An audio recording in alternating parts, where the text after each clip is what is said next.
अगर आपके फ़ोन में आई कांट इंस्टॉल का एरर आ रहा है तो सबसे पहले आपको अपने फ़ोन का स्टोरेज चेक करना है।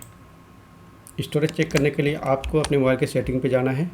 सेटिंग पे जाने के बाद अबाउट डिवाइस पे आपको क्लिक कर देना है।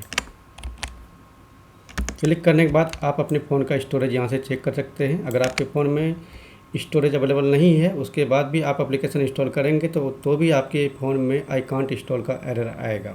ठीक है, अगर आपके फ़ोन में स्टोरेज है फिर भी ये एरर आ रहा है तो इसको फिक्स करने के लिए आगे का प्रोसेस